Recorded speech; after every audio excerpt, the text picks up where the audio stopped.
அனைவருக்கும் வணக்கம். மத்திய அரசு ஊழியர்கள் மற்றும் ஓய்வூதியதாரர்களுக்கு ஒரு முக்கியமான செய்தி. அதாவது மத்திய அரசு ஊழியர்களுக்கு என்பிஎஸ் திட்டத்தில் ஆல்ரெடி இருக்கிறவங்க தற்போது யூபிஎஸ் திட்டத்திற்கு எவ்வாறு மாறுவது, அவர்கள் எப்படி தகுதி பெறுவார்கள் அப்படிங்கிற தகவலையும், மற்றும் உறுதியான உத்தரவாதமுடைய ஓய்வூதியம் வழங்கப்படும் மற்றும் குடும்ப ஓய்வூதியமும் வழங்கப்படும் அப்படிங்கிறதையும் சொல்லியிருக்காங்க. அது என்ன தகவல், அதை பற்றின முழு விவரம் என்ன, எல்லாமே இந்த வீடியோவில் பார்க்கலாம்.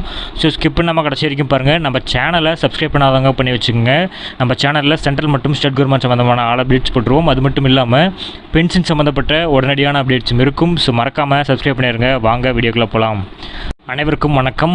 ஃபர்ஸ்ட் ஆஃப் ஆல் பார்த்தீங்கன்னா, மத்திய அரசு ஊழியர்களுக்காக தேசிய ஓய்வூதிய திட்டம் சுமார் 20 ஆண்டுகளுக்கு முன்பு தொடங்கப்பட்டது. ஜனவரி 1, 2004 ஓபிஎஸ்க்கு பதிலாக என்பிஎஸ் திட்டம் கொண்டு வரப்பட்டது.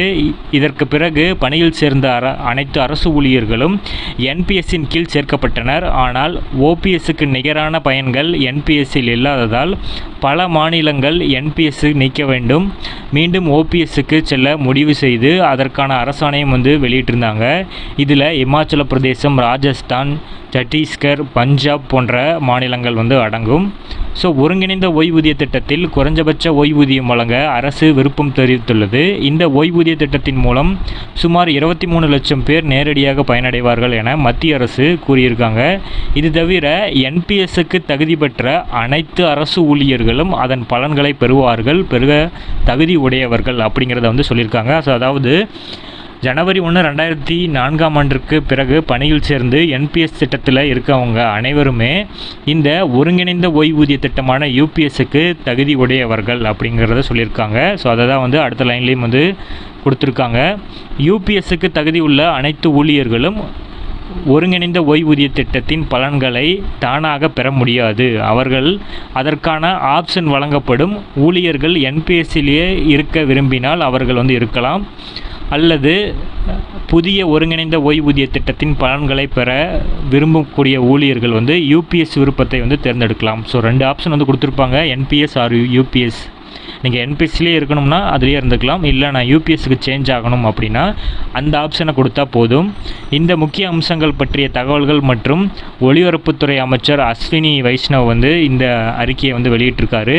ஓய்வூதிய உத்தரவாதம், அதாவது யூபிஎஸ் மூலம் பணி ஓய்விற்கு பிறகு ஊழியர்கள் ஒரு நிலையான ஓய்வூதியம் பெறலாம். அது ஓய்வுக்கு முந்தைய 12 மாதங்களின் சராசரி அடிப்படை சம்பளத்தில் 50% இருக்கும். குறைஞ்சபட்சம் 25 ஆண்டுகள் பணிபுரிந்துள்ள ஊழியர்கள் மட்டுமே இந்த நிலையான ஓய்வூதியம் கிடைக்கும். நிலையான குறைஞ்சபட்ச ஓய்வூதியம் பார்த்திங்கன்னா, ஒரு ஊழியர் குறைஞ்சபட்சம் 10 ஆண்டுகள் பணியாற்றி ஓய்வு பெற்றால் அவருக்கு நிலையான குறைஞ்சபட்ச ஓய்வூதியமாக 10,000 ரூபாய் கிடைக்கும். குடும்ப ஓய்வூதிய உத்தரவாதம் அப்படின்னா, யூபிஎஸ் திட்டத்தின் கீழ் உத்தரவாத குடும்ப ஓய்வூதியமும் கிடைக்கும் அப்படிங்கிறதையும் சொல்லியிருக்காங்க. இந்த ஓய்வூதியம் ஒரு ஊழியர் இறந்த பிறகு அவரது குடும்பத்திற்கு வழங்கப்படும் அப்படிங்கிறதையும் சொல்லியிருக்காங்க. பணவீக்க குறியீடு பலன், இந்த 3 ஓய்வூதிய முறையிலும் தற்போதைய பணவீக்கத்தின் பிரகாரம் ஊழியர்களுக்கு அகவிலைப்படி பெறுவார்கள். பணிக்கொடையாக மொத்த தொகை எப்படின்னா, பணியாளர்கள் கடைசி 6 மாத சம்பளம் மற்றும் கொடுப்பனர்கள் மொத்த தொகையாக வழங்கப்படும். இது ஊழியர்களோட கடைசி அடிப்படை சம்பளத்தில் 1/10 மடங்காக இருக்கும் அப்படிங்கிறதையும் சொல்லியிருக்காங்க. மேலும் இதை பற்றின அப்டேட்ஸும், இது சாதகமாக பாதகமாக அப்படிங்கிறத இதுக்கப்புறம் அனலைஸ் பண்ணி ஒவ்வொரு இதாக நம்ம சேனலில் அப்டேட் பண்ணுவோம். இதை நீங்கள் ஸ்கிப் பண்ணாமல் கடைசி வரைக்கும் பார்க்கணும் அப்படின்னா நீங்கள் பார்த்தீங்கன்னா நம்ம சேனலை சப்ஸ்கிரைப் பண்ணி வச்சு பக்கத்தில் இருக்கிற ஆல் அப்படிங்கிற பெல் ஐக்கானையும் ப்ரெஸ் பண்ணி வச்சுக்கிட்டிங்கன்னா நம்ம வீடியோஸ் உடனடியாக உங்களுக்கு ஒரு நோட்டிஃபிகேஷன் மூலமாக சேரும். மறக்காமல் சப்ஸ்கிரைப் பண்ணி பக்கத்தில் இருக்கிற பெல் ஐக்கானையும் ப்ரெஸ் பண்ணிக்கோங்க. தேங்க்யூ. ஃபர்ஸ்ட் ஆஃப் ஆல் பார்த்தீங்கன்னா, மத்திய அரசு ஊழியர்களுக்காக தேசிய ஓய்வூதிய திட்டம் சுமார்